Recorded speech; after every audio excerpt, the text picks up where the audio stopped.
देखो एक बात याद रखना, आप जितने अमीनो एसिड लोगे उससे कम, एक कम पेप्टाइड लिंकेज बनेगा, है ना, एक कम। तो क्या लिखोगे? Number of amino acid -1। Peptide linkage के लिए क्या बना लोगे फार्मूला? बताओ, नंबर ऑफ अमीनो एसिड -1। अच्छा जरा ध्यान से देखो, जैसे यहां क्या लिखा है, फॉर ट्राइपेप्टाइड, है ना, कितने अमीनो एसिड आपको लेने पड़ेंगे? 4।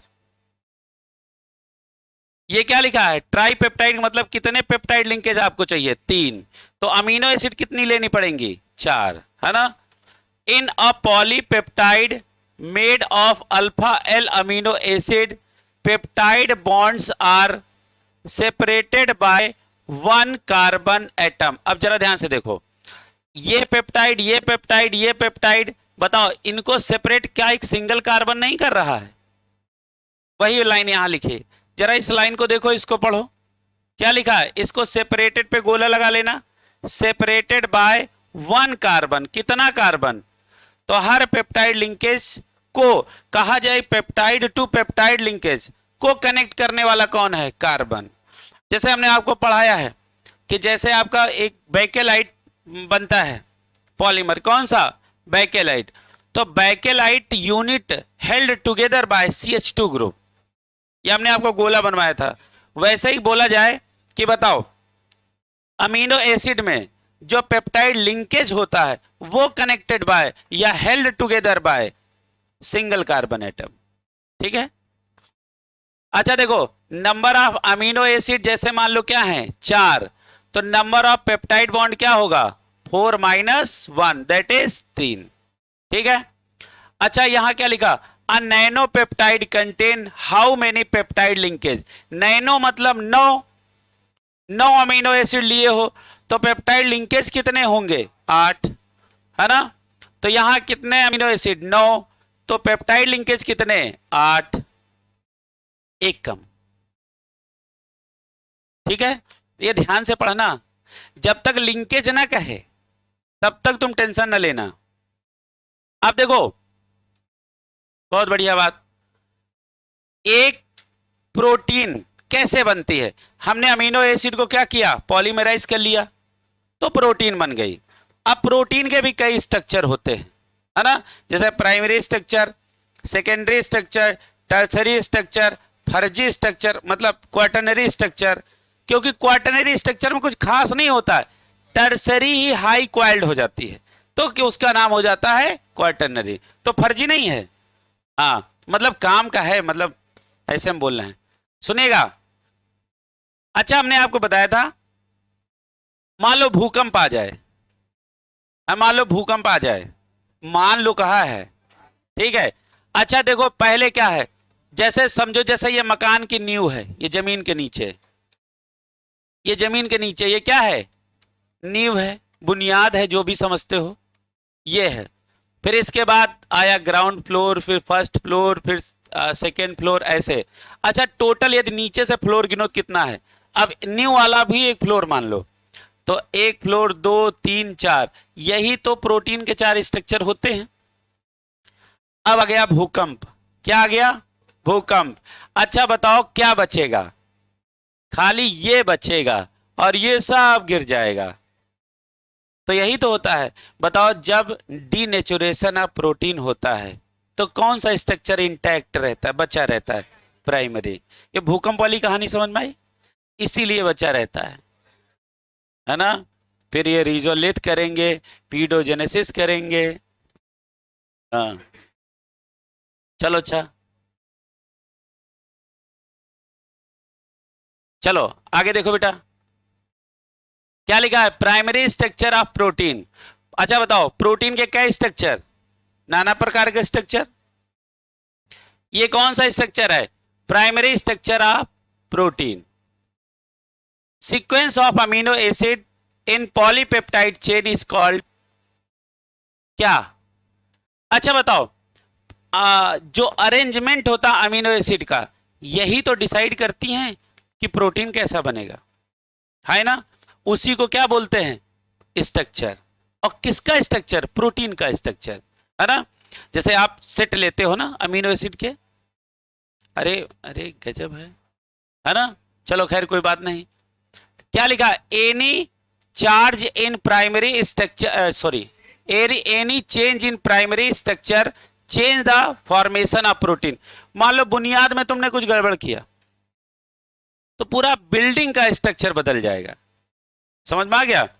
मान लो तुमने नीचे, क्या है, बहुत मूर्ख लोग होते हैं, नीचे बेकार ईंट लगवाते हैं, है ना, और ऊपर अच्छी ईंट लगवाएंगे। अब उन गधाओं को ये नहीं पता है, बुनियादें गड़बड़ कर दिया। दीवार भले गड़बड़ बन जाए, बुनियाद हमेशा मजबूत होनी चाहिए। नहीं समझ रहे हो। लेकिन मूर्ख लोग होते हैं, नीचे सब बेकार चीज लगवाते हैं बुनियाद में, क्योंकि वो दिखना नहीं है, और फिर कहते हैं दीवार फट गई। नहीं समझ रहे हो। तो ऐसा होता है, तो ऐसा होता है, लेकिन ऐसा ही है। देखो, मान लो तुमने प्राइमरी स्ट्रक्चर में कोई चेंज किया, यानी बुनियाद में तुमने गड़बड़ किया, तो पूरा बिल्डिंग, जितने ऊपर आपने फ्लोर बनाए, सबका स्ट्रक्चर बदल जाएगा। ठीक है भैया। अब जरा ध्यान से देखो, सेकेंडरी स्ट्रक्चर ऑफ प्रोटीन। अच्छा देखो, arises due to folding pattern.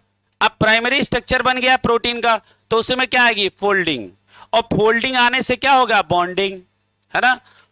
Folding pattern of polypeptide chain is due to कौन सा बॉन्ड, हाइड्रोजन बॉन्ड।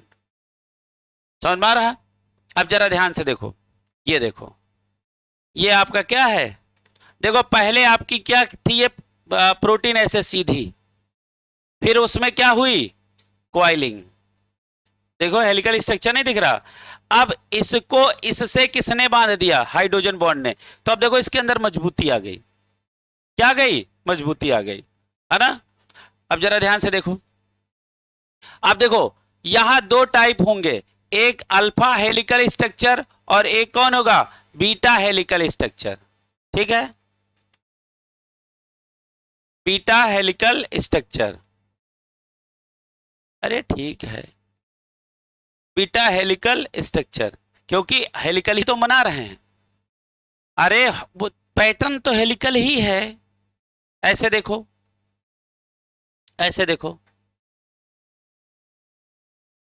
अब ऐसे देखो, ऐसे देखो, ऐसे सामने से देखो और ऐसे देखो, तो वही देखेगा। हाँ, शब्द का जैसे हेलिकल तो मैं नहीं समझ में आ रहा, है ना, तो एनसीईआरटी भाषा इस्तेमाल करती है दोनों के लिए, इसके लिए और इसके लिए।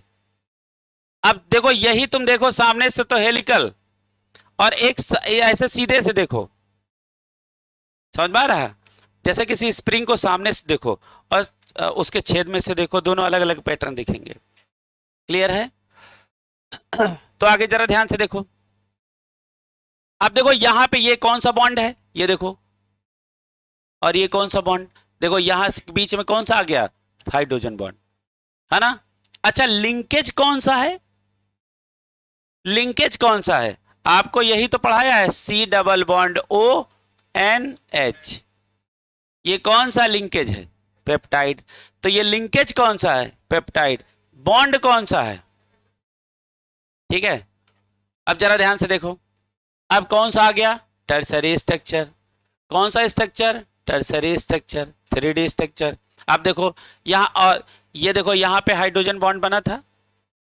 अब देखो, अब एक हेलिक्स से दूसरा हेलिक्स जुड़ गया, यहां से ये जुड़ जाएगा, यहां से ये जुड़ जाएगा, और ये देखो ये आपस में भी जुड़े हैं और ऐसे भी जुड़ गए। तो आपको नहीं लग रहा और मजबूत स्ट्रक्चर बन गया, है ना। तो इसको देख लो, बना लो ऐसे मन करे तो। आप जरा ध्यान से देखो, अच्छा बताओ ये टर्सरी स्ट्रक्चर किसकी फोल्डिंग से आया है, सेकेंडरी के, है ना। अब यहां पे लिखा है फर्दर, मतलब इसके बावजूद भी, further folding of secondary structure due to formation of कौन सा bond, disulphide bond, ionic bond, है ना, and van der Waals force of attraction ETC, ये सब मौजूद है। अच्छा बताओ सेकेंडरी स्ट्रक्चर में कौन सा बॉन्ड आया था, तीसरे में कौन आया, सल्फाइड बॉन्ड। हाइड्रोजन तो पहले था ही था। अब यहां कौन आया स्पेशल, सल्फाइड बॉन्ड। इसके पहले कौन आया था, हाइड्रोजन बॉन्ड। उसके पहले क्या था, पेप्टाइड लिंकेज। समझ में आ रहा? Tertiary structure defined shape of, ये क्या करता है? Define shape of protein. जैसे आप क्रोमोसोम की स्टडी कहां करते हो? मेटाफेस पे करते हो ना, वहीं तो कर पाते हो। वैसे ही प्रोटीन का स्ट्रक्चर कौन डिफाइन करेगा? शेप कौन डिसाइड करेगा? क्या लिखा? Tertiary structure define shape of protein. Protein कैसी होगी उसके शेप को डिसाइड कौन करेगा? Tertiary structure. ये एक बढ़िया सवाल है, ठीक है। आप देखो ये दो टाइप के होंगे, कैसा होगा? फाइब्रस और कैसा होगा? ग्लोबुलर, ठीक है। आप देखो फाइब्रस का मतलब नामे से समझ में आ रहा है कैसा होगा? फाइबर लाइक, है ना। और ये कैसा होगा? स्फेरिकल। जैसे ग्लोबुलर मतलब ग्लोब्यूल, ग्लोब्यूल कैसी होती? गोल गोल, समझ में आ गया? तो कैसा होगा? स्फेरिकल। अच्छा ये कैसा होता है? इनसॉल्युबल इन वाटर, और ये कैसा है? सॉल्युबल इन वाटर, है ना। अच्छा ये कैसा है? केराटिन और मायोसिन, जो आपने पहले भी पढ़े होंगे, केराटिन और मायोसिन। इधर क्या है? एल्बुमिन और कौन सा? हेमोग्लोबिन और इंसुलिन।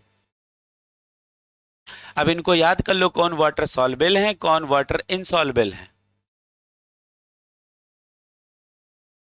क्वाटरनरी स्ट्रक्चर, ठीक है।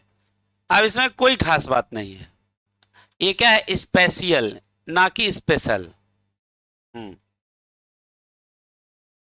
स्पेटियल है,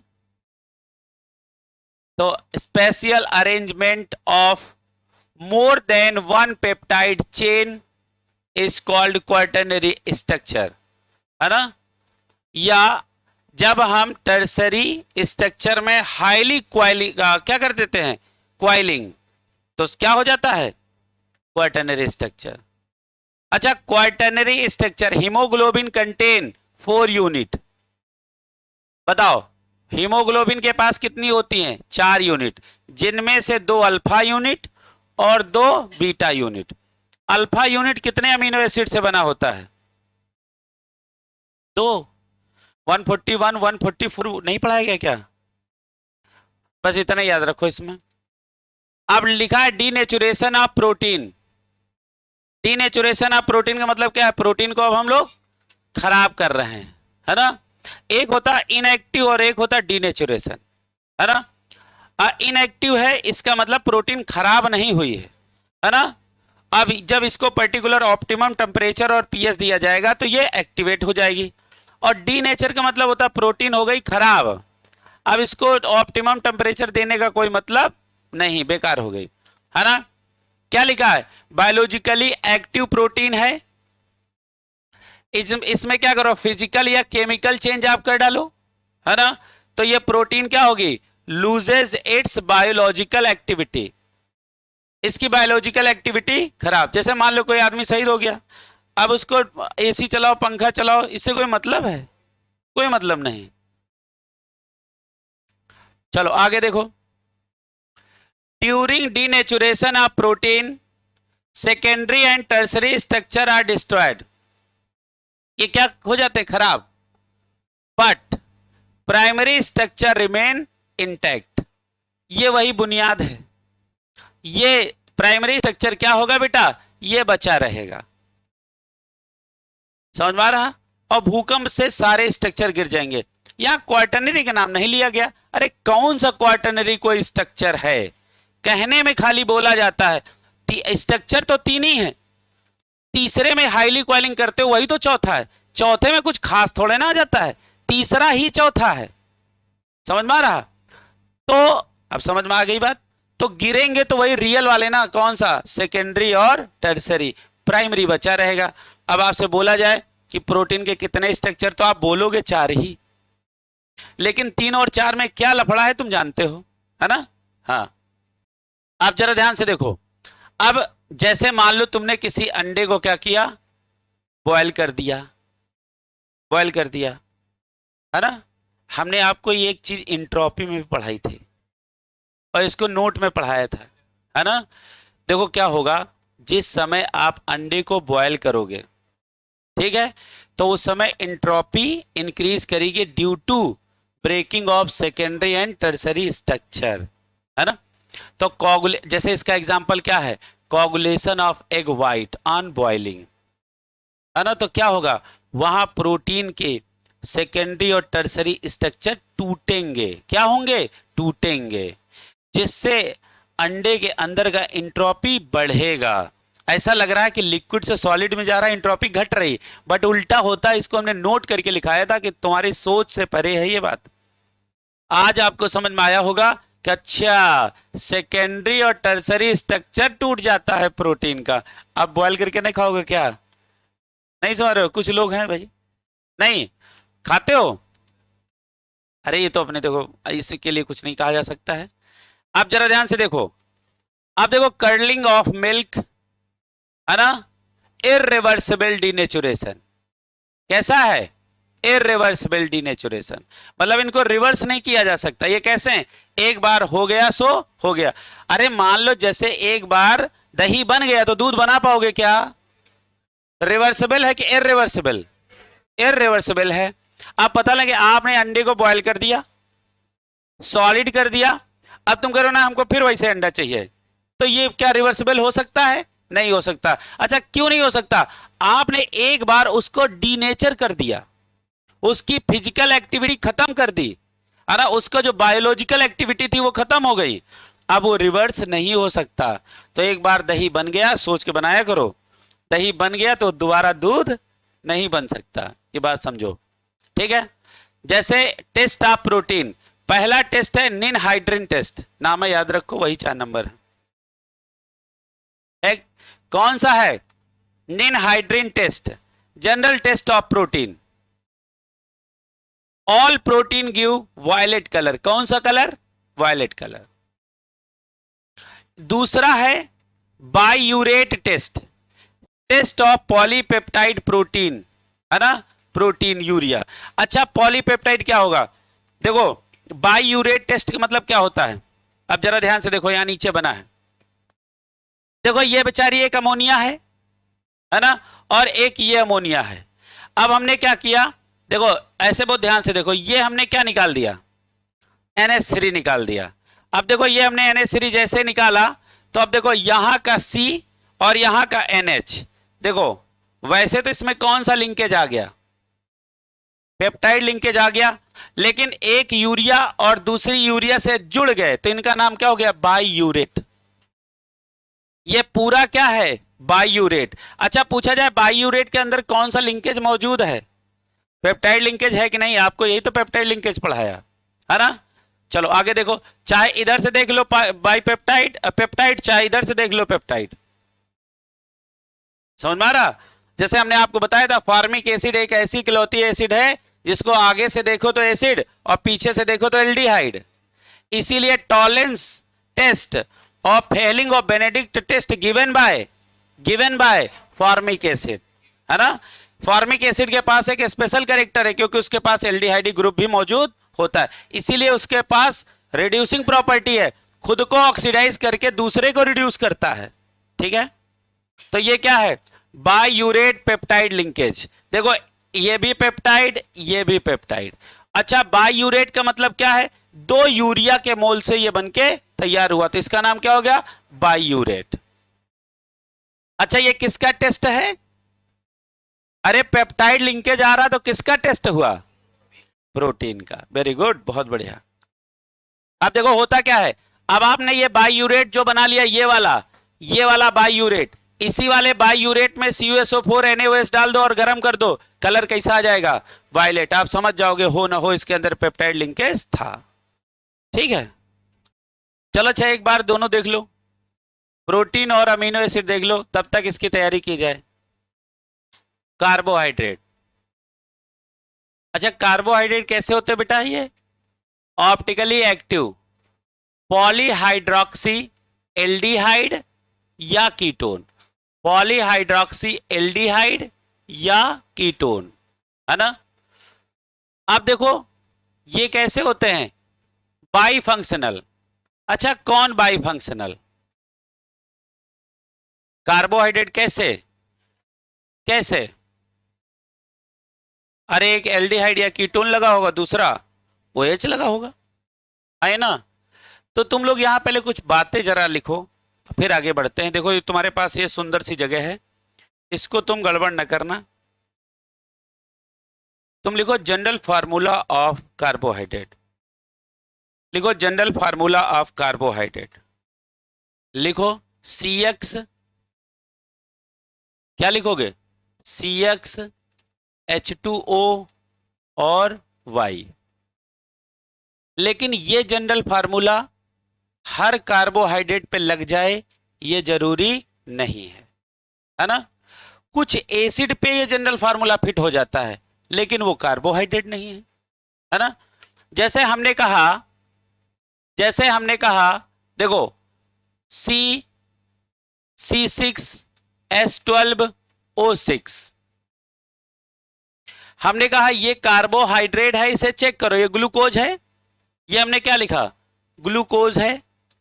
हमने कहा ये इस फार्मूले को फॉलो कर रहा है, ये चेक करो। तो बताओ कार्बन यहां कितने हैं, 6, ये हो गया X। हाइड्रोजन यहां H2O कितने हैं, बताओ बेटा, H2O कितने हैं, H2O 6, कितने हैं, 6। तो हमने कहा इसका जनरल फार्मूला बनाओ, तो आपने कहा CN और आपने लिखा H2O और CX और H2OY। X का वैल्यू क्या है, 6, Y का वैल्यू क्या है, 6। तो अब ये क्या हो गया, C6 है ना। और देखो बेटा H2O होल पावर क्या है, 6, तो ये क्या हो गया, C6H12O6।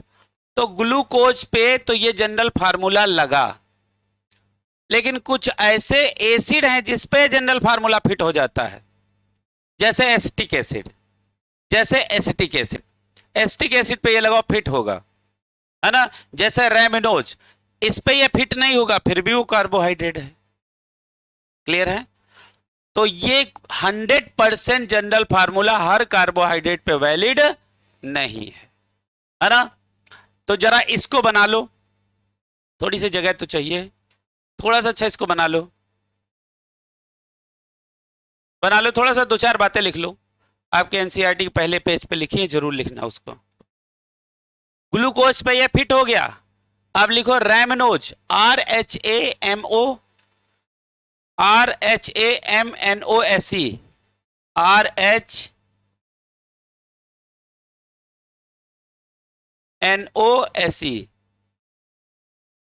रैमनोज लिखो, फार्मूला लिखो C6H12O5, इसका फार्मूला क्या है, C6H12O5। बताओ रैमनोज का ये फार्मूला है, क्या इस फार्मूले को जनरल फार्मूला होल्ड कर रहा है, नहीं कर रहा है, समझ में आ रहा। तो ये जनरल फार्मूला देखो, ग्लूकोज ने इस जनरल फार्मूले को फॉलो किया, लेकिन रैमनोज ने इस जनरल फार्मूले को फॉलो नहीं किया। ये भी कार्बोहाइड्रेट है और ये भी कार्बोहाइड्रेट है ना। तो लिखो, एनसीईआरटी के पहले पेज पे ये बातें हैं तो लिखवा दूं, और एसिटिक एसिड पे ले जाओ यही फार्मूले को, तो फिर बैठ जाएगा। अब सब लोग एक काम करो, वहीं लिखो एसिटिक एसिड CH3COH। अब इस पे तुम लगाओ इस कार्बोहाइड्रेट के जनरल फार्मूले को, तो फिर बैठेगा। बनाओ, देखो ये क्या है, CH3COOH, इस पे बैठाओ अपने जनरल फार्मूले को। अच्छा बताओ कार्बन कितने हैं, 2, तो यही अपना क्या हो गया, X, है ना। अब बताओ H2O कितने बन सकते हैं, देखो H2O कितने बन सकते हैं, 2, और ये आपका क्या हो गया, Y। अब रखो फार्मूले में CXH2O और Y, ये कितना है, 2, ये कितना है, 2, तो ये क्या हो गया, C2H4O2। क्या यही एसिटिक एसिड नहीं है, CH3COOH, देखो CH3COOH।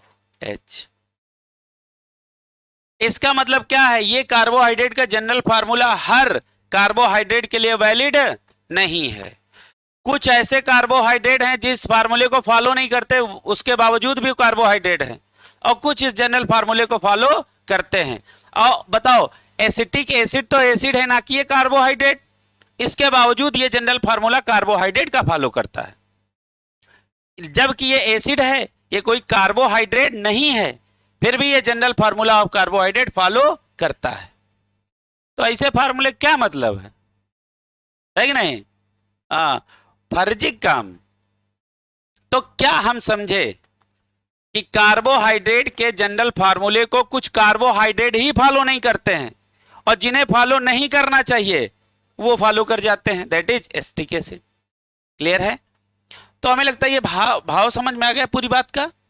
जनरल फार्मूला कभी पूछे तो यही बताना, फॉलो करे हो चाहे ना करे।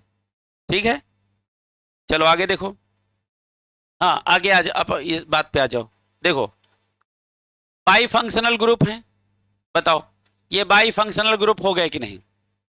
दो दो फंक्शनल ग्रुप है, अपनी अमीनो एसिड भी ऐसी थी, है ना, एक NH2 था, एक COOH, और यहां पे ये लग गया। अच्छा, ये एल्डिहाइड कीटोन कुछ भी हो सकता है, और ये OH है ना। अब देखो, अब ये क्या होंगे? एक से ज्यादा होंगे, मोर देन वन, है ना। अच्छा, सबसे बेसिक कार्बोहाइड्रेट के नाम पे पूछा जाए, है ना, तो ये कौन सा है? ग्लिसरल्डिहाइड। सब कुछ इसी के आधार पे बनाया गया है। अच्छा देखो, हमने कहा ये ग्लिसरल्डिहाइड डी कॉन्फ़िगरेशन है या एल? आप बता सकते हो देख के। ये डी है, कैसे? देखो, सीनियर फंक्शनल ग्रुप टॉप पे लगा है, सीनियर फंक्शनल ग्रुप से सबसे दूर वाले कायरल कार्बन को पकड़ो, सीनियर फंक्शनल ग्रुप से सबसे दूर वाला कायरल कार्बन यही तो है। ये तो हो नहीं सकता, क्योंकि इस पे दो H2 लग गए, है ना, तो ये तो कायरल हो नहीं गा। तो कायरल कौन है? ये। तो इससे सबसे दूर वाला कायरल कार्बन यही है, जबकि बगल में है, लेकिन हम क्या करें, है कि नहीं? सबसे दूर वाला, ये सबसे दूर वाला कायरल कार्बन है, और इस पे OH कहां लगा है? बताओ बेटा, राइट साइड। तो यदि आपसे पूछा जाए तो ये कौन से कॉन्फ़िगरेशन वाला है? Capital D. और मान लो यही वाला पलट के हम इधर लगा दें, एल हो जाएगा, है ना। तो ये कौन सा है? ग्लिसरल्डिहाइड। अच्छा, ये कैसा है? ऑप्टिकली एक्टिव, क्योंकि इसके पास क्या है? एक कायरल कार्बन है और प्लेन ऑफ सिमेट्री नहीं है, इसीलिए ये ऑप्टिकली एक्टिव है। ठीक है, अब देखो, अब देखो हमने क्या किया, OH की संख्या देखो दो है, एक से ज्यादा, और अब वहां पे एल्डिहाइड था, यहां पे क्या आ गया? कीटोन आ गया। बाई फंक्शनल ग्रुप ये भी बंदा है, बाई फंक्शनल ग्रुप है कि नहीं, है ना। और ये क्या है? Dihydroxy acetone. ये कैसा है? Optically inactive. अच्छा, पता करो कैसे ऑप्टिकली इनएक्टिव है। अब ये कायरल हो नहीं सकता, ये कायरल है ही नहीं, ये कायरल हो नहीं सकता, तो ये कैसा है? Optically inactive. ठीक है, अब आपसे कहा जाए कि क्या हर एल्डिहाइड और हाइड्रोक्सिल ग्रुप वाला बंदा कार्बोहाइड्रेट ही होगा? तो ये कोई जरूरी नहीं है। जैसे इनको क्या है? डाई हाइड्रोक्सी एसीटोन को not consider as carbohydrate because it is optically inactive, जबकि कार्बोहाइड्रेट होने के लिए पहली शर्त है कि उसे होना चाहिए ऑप्टिकली एक्टिव। ये बात एक जमाने पहले हमने पढ़ाई थी। ये देखो, शुरुआत में पढ़ाई है, ये लो ढाई मिर्ची। अच्छा, एसिटल और कीटल तो समझते होगे, है ना। Hemiacetal, hemiketal, acetal ketal, ये तो पढ़ाया था ना। हाँ, तो देखो, carbohydrate are either in free form और एसिटल और कीटल, है ना। एसिटल का मतलब क्या है? उसमें एल्डिहाइड ग्रुप होगा, कीटल का मतलब उसमें कीटोन ग्रुप होगा, है ना। अब जैसे क्या लिखा है यहां पे? पॉलीहाइड्रोक्सी एल्डिहाइड, है ना, इनका नाम क्या है? एल्डोलोज, एल्डोज, क्या? एल्डोज। ठीक है, अब जरा इसको लिखो, इस पे गोला लगाओ, इसको ऐसे करो, इसको तीन भागों में ऐसे डिवाइड करो, ऐसे डिवाइड कर लो।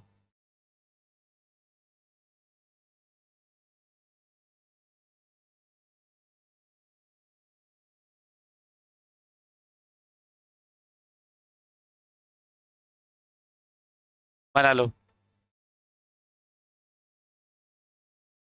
अब पॉलीहाइड्रोक्सी एल्डिहाइड को हम किस नाम से और बोल सकते हैं?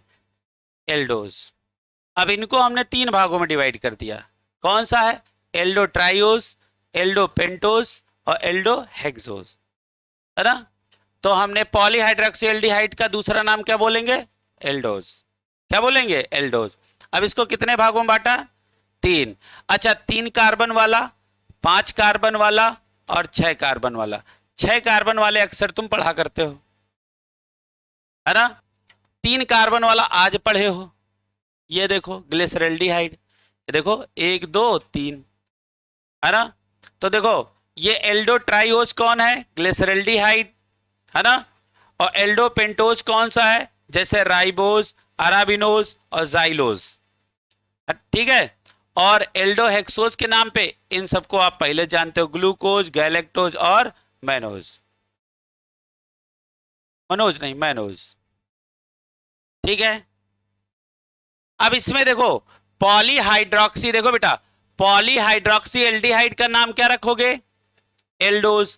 और पॉलीहाइड्रोक्सी कीटोन है तो क्या नाम रखोगे? कीटोज। इसको बहुत भागों में आपको नहीं पढ़ना, इसको 10 भागों में डिवाइड करना नहीं, वो इंपॉर्टेंट है, इसको जरूर याद रखना, ये नहीं। ये देखो यहां से पॉलीहाइड्रोक्सी एल्डिहाइड की बात खत्म।